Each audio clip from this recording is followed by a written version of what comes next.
আসসালামু আলাইকুম। আমি মোহাম্মদ রফিকুল ইসলাম, প্যারায় হবে আপনাদেরকে স্বাগত। আমরা আজকে কথা বলবো অ্যাডোবি এক্সডি রেসপন্সিভ রিসাইজ নিয়ে। খুব ছোট্ট একটি বিষয়, বাট খুবই গুরুত্বপূর্ণ। তো চলুন আমরা সরাসরি অ্যাডোবি এক্সডিতে চলে যাই। এখান থেকে আমরা ওয়েবসাইটের একটি আর্টবোর্ড নিয়ে নিব। তো প্রথমে জেনে নিই রেসপন্সিভ রিসাইজ জিনিসটা কি। রেসপন্সিভ রিসাইজ জিনিসটা হচ্ছে আমরা যখন ওয়েবসাইটের জন্য কোনো ডিজাইন করি, সেখানে আমরা অনেক সময় মেনু বার দেন বাটন এগুলো আমরা ডিজাইন করে থাকি। তো ওয়েবসাইট ডিজাইনটা যখন আমাদের মোবাইল ভার্সনে কনভার্ট করতে বলা হয়, তখন রেসপন্সিভ রিসাইজটা আমাদেরকে হেল্প করে থাকে। তো চলুন এখন দেখি আমরা রেসপন্সিভ রিসাইজটা কিভাবে কাজ করে। আমরা প্রথমে একটি বাটন তৈরি করব। একটি বাটন তৈরি করার জন্য একটু শেপ নিয়ে নিলাম, কালারটা চেঞ্জ করে দিব। কালারটা চেঞ্জ হয়ে গেল। আমরা এখন এখানে টেক্সট অ্যাড করব। টেক্সট অ্যাড করার জন্য টেক্সট টুলটা নিলাম। এখানে লিখবো আমরা রেসপন্সিভ, লিখলাম রেসপন্সিভ।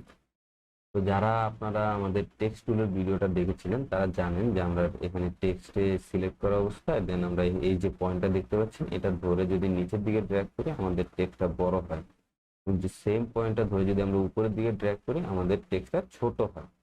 আচ্ছা, যাই হোক, আমরা চাচ্ছি এখন এটাকে সেন্টার অ্যালাইন করতে। অ্যালাইন সেকশনের মাধ্যমে আমরা এটাকে অ্যালাইন করে নিলাম। কালারটা চেঞ্জ করতে হবে আমাদের টেক্সটের, কালারটা চেঞ্জ করে নিলাম। এখন আমি এটাকে গ্রুপ করব। আপনারা চাইলে কন্ট্রোল জি দিয়ে শর্টকাটে গ্রুপ করতে পারেন, আবার চাইলে মাউসের রাইট ক্লিক করে দেন এই যে গ্রুপ, এই গ্রুপ অপশনে গিয়ে গ্রুপ করতে পারেন। আমি গ্রুপ করে নিলাম। এখন দেখেন এটাকে আমি চাচ্ছি যে আমার এই যে টেক্সট আছে টেক্সটের সাইজ বড় হবে না ছোট হবে না, কিন্তু আমার যে পিছনে যে শেপটা আছে বাটনের যে শেপটা আছে শেপটা ছোট করতে চাচ্ছি। আমি মনে করতেছি এই যে এই পাশে এবং এই পাশে হোয়াইট স্পেস অনেক বেশি, আমি ছোট করতে চাচ্ছি। আমি এখন ড্র্যাগ করব। এই যে দেখেন আমি ড্র্যাগ করলাম এখন, এবং আমার এই যে টেক্সটটা আছে টেক্সটটা কিন্তু সেন্টার অ্যালাইনে আছে। এই পাশে আগে যতটুকু স্পেস ছিল এখন ছোট করার পরে দুই পাশে সেম স্পেসটাই কিন্তু আছে, আমার টেক্সটটা সেন্টারে আছে। আমি চাচ্ছি এখন যে আমার যে বাটনটা একটু বড় করতে, মানে স্পেসটা দুই পাশে স্পেসটা একটু বাড়াইতে চাচ্ছি। তো সেক্ষেত্রে আমি যখন ড্র্যাগ করবো এভাবে স্পেসটা বড় হবে। এখন দেখেন এটা কেন হচ্ছে, এটা হচ্ছে এই যে এখানে এই বাটনটা দেখতে পাচ্ছেন, বাটনটা অন থাকার কারণে এটা হচ্ছে। এই বাটনটা যদি অফ থাকে তাহলে ভিন্ন রকম জিনিস হবে। তার আগে আমি আপনাদের আরেকটা জিনিস দেখাই। এখন আমি চাচ্ছি এটাকে আনগ্রুপ করলাম, কন্ট্রোল শিফট জি এর মাধ্যমে আনগ্রুপ করলাম। আমি এখানে একটা আইকন অ্যাড করতে চাচ্ছি। আমরা অনেক সময় দেখা যায় যে যখন বাটন তৈরি করি, সাপোজ লগ আউট বা sign in sign up log in, ওখানে অনেক সময় আমরা আইকন ইউজ করে থাকি। তো সাপোজ মনে করেন আমি এখানে একটা আইকন ইউজ করবো। এখানে একটা শেপ নিলাম, এটা মনে করি যে আমাদের আইকন।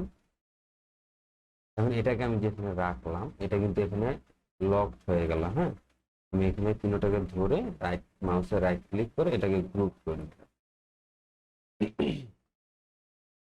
সরি গ্রুপ করে নিলাম। এখন আমি চাচ্ছি যে আমার এই গ্যাপটা আমাদের এই আইকন থেকে এই টেক্সটের গ্যাপটা অনেক বেশি, সো আমি ড্র্যাগ করে এটাকে কমাতে চাচ্ছি। দেখেন আমি কমিয়ে ফেললাম। তবে এখানে একটা জিনিস খেয়াল করার বিষয়, সেটা হচ্ছে যে আমি রাইট সাইড থেকে যতই ড্র্যাগ করি না কেন আমার টেক্সটটা আমার যে আইকন বা শেপ আছে সেটা নিচে চলে যাবে বা উপরে চলে আসবে, বাট এই শেপটা কিন্তু বেশি লেফটের দিকে যাবে না। একটি রিজন হচ্ছে যে এটার স্পেস এখানে কম আছে এক, আর দ্বিতীয়ত হচ্ছে যে আমি এটাকে অতিরিক্ত ছোট করে ফেলেছি, যার কারণে আমার যে টেক্সটটা আছে টেক্সট এটার নিচে চলে গেছে, আমাদের সেই যে আইকনটা আছে এটা নিচে। তো এই জিনিসটা করা যাবে না। আমি চাইলে লেফট সাইড থেকেও যদি করি তো সেম জিনিসটা হবে। এটা নির্দিষ্ট সময় পরে গিয়ে আমার যে শেপটা আছে সে আইকনটা আছে আইকনটা টেক্সটের উপরে চলে যাবে। আমরা আবার এটাকে আনগ্রুপ করলাম, আইকনটাকে ছেড়ে দিচ্ছি, এটাকে আবার গ্রুপ করে নিলাম শর্টকাটে। এখানে একটা জিনিস খেয়াল করবেন, আমি যখন এটাকে অতিরিক্ত ছোট করে ফেলবো তখন কিন্তু আমার টেক্সটটা কেটে যাবে, মানে আই মিন আমার শেপের বাইরে চলে যাবে। সো অতিরিক্ত ছোট করবেন না, এবং অতিরিক্ত ছোট করার পরে যদি আবার আপনি এটাকে একটু বড় করতে চান বড় করতে পারবেন, বাট এই রেসপন্সিভ রিসাইজটা কিন্তু থাকবে না। সেক্ষেত্রে আপনাকে এই যে শেপটা বড় করার পরে এটা এই দুইটাকে ধরে আবার সেন্টার অ্যালাইন করতে হবে। সেন্টার অ্যালাইন করার পর আপনার এই যে বাটনটা অন অফ করে তারপরে করতে হবে, তখন গিয়ে আপনার এই রেসপন্সিভ রিসোর্সটা তখন আবার কাজ করবে। এখন আরেকটা জিনিস যদি আপনারা দেখেন, আমি চাচ্ছি একটি আর্টবোর্ড কপি করে নিলাম। আপনারা সিলেক্ট টুল সিলেক্ট থাকা অবস্থায় অল্টার প্রেস করে আর্টবোর্ডের নামে ক্লিক করে অল্টার প্রেস করে ড্র্যাগ করবেন, এটা কপি হয়ে যাবে, একটা আর্টবোর্ড কপি চলে আসবে। আমি কপি করে নিলাম। এখন আমি চাচ্ছি আমার আর্টবোর্ডটা ড্র্যাগ করে ছোট করতে, মোবাইল ভার্সনে কনভার্ট করার জন্য। এখন দেখেন আমি এটাকে ড্র্যাগ করলাম, বাট আমার এই যে বাটনটা কিন্তু এই যে অর্ধেক কিন্তু বাহিরে আছে, অংশ বাহিরে আছে। এই যে এই পাশে কিছু অংশ আপনারা দেখতে পাচ্ছেন, এই অংশটা বাহিরে আছে, এটা কিন্তু রেসপন্সিভ হচ্ছে না। আমি যখন আর্টবোর্ডটা রেসপন্সিভ করব তখন কিন্তু আমার আসলে এই এই বাটনটা আছে এটা কিন্তু রিসাইজ হবে না, এটা আপনার এই আর্টবোর্ডের সাথে মুভ করবে।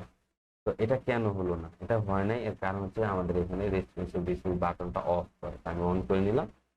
এখন দেখেন আমি এটাকে ড্র্যাগ করে ছোট করে নিলাম, এটা কিন্তু এখন ছোট হয়ে গেছে। আমার বাটনটা কিন্তু এই আমাদের যে আর্টবোর্ডটা সেটার সাথে মুভ মুভ করতেছে। আমি চাইলে এই যে দেখেন মুভ করতেছে। এখানে একটা জিনিস আপনাদের বলে দিই, সেটা হচ্ছে যে আমাদের এই যে বাটনটা আছে, বাটনটা কিন্তু এখন এরকম ছিল না, প্রথমে কিন্তু আমাদের বাটনটা এরকম ছিল না। এখন যখন আমরা এটাকে রিসাইজ করলাম, এই যে দেখেন আমরা যখন এটাকে রিসাইজ করলাম, রিসাইজ করে এই যে ছেড়ে দিয়ে দেন যখন আবার এটাকে বড় করতে যাচ্ছি তখন এটা শেপ চেঞ্জ হচ্ছে।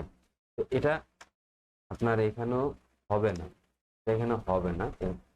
রিজন হচ্ছে আপনি যখন এটাকে রিসাইজ করবেন তখন আপনাকে ম্যানুয়ালি একটা কাজ করতে হবে, সেটা হচ্ছে যে আপনি বাটনটা প্রথমে সিলেক্ট করতে হবে, দেন এখানে এই যে ম্যানুয়াল অপশনে চলে আসবেন। ম্যানুয়াল অপশনে এসে ফিক্সড হোয়াইট, আমাদের যে এই যে বাটনের যে হোয়াইটটা আছে এটা ফিক্সড করে দিবেন। এই যে এই আমাদের রাইট সাইড থেকে এই যে লেফট সাইড পর্যন্ত যে বাটনের হোয়াইটটা আছে এটা ফিক্সড করে দিতে হবে।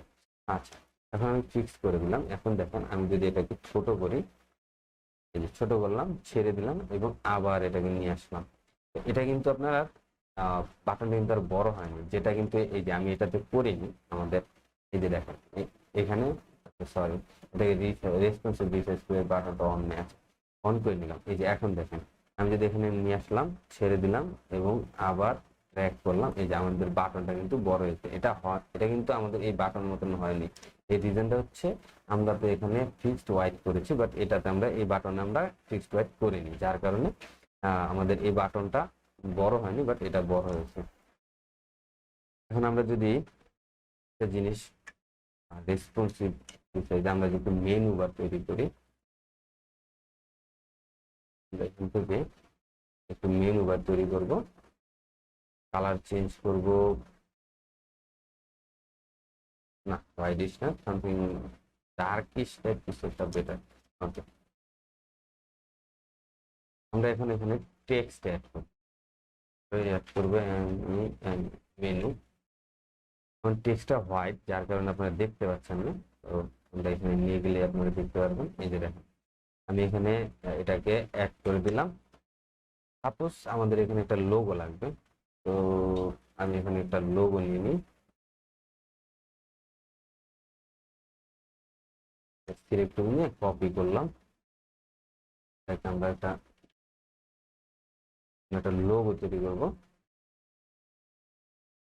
ধরেন এটা হচ্ছে আমাদের লোগো, এটা হচ্ছে আমাদের মেনু বার।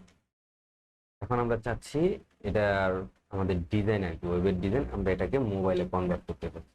আমরা এটাকে ড্র্যাগ করবো, এপাশে নিয়ে আসবো। আমাদের এই যে আমরা একবার রেসপন্সিভ রিসাইজ বাটনটা অন করেছি, সো এখানে অন আছে, এখানে এটাকে ড্র্যাগ করে নিয়ে আসলাম। এটা অটোমেটিকলি আমাদের যে মোবাইল ভার্সনের আর্টবোর্ড আছে সেটার সাথে রিসাইজ হয়ে গেছে। এখানে আরেকটা জিনিস দেখার বিষয়, সেটা হচ্ছে যে আমরা অনেক সময় ডিজাইন করি, আমাদের অনেকগুলো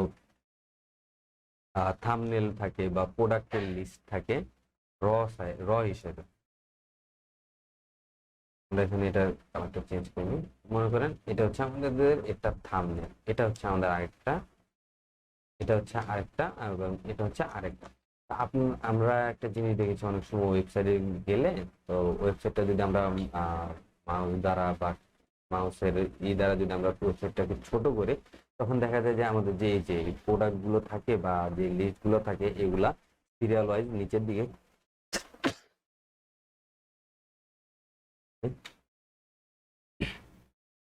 অনেক সময় আমরা যেই ওয়েবসাইটগুলো দেখি সেই ওয়েবসাইটগুলোতে এই যে আমাদের প্রোডাক্টগুলো আছে বা আমাদের যে থাম্বনেলগুলো আছে এগুলা সিরিয়াল ওয়াইজ নিচের দিকে কলাম হিসেবে চলে আসে। যখন আমরা এটাকে ছোট করি তখন কলাম হিসেবে নিচের দিকে চলে আসে। তো আমরা চাচ্ছি এখন সেটা করতে, বাট এক্সিতে কিন্তু সেই সার্ভিসটা আপনি পাবেন না যে আপনার এই কলামটা নিচের দিকে চলে আসবে। এটা আপনাদের বোঝানোর জন্য আমি এটা আবার করতেছি যে আমাদের এই যে রেসপন্সিভ রিসাইজ কিন্তু আমার এখানে চালু আছে।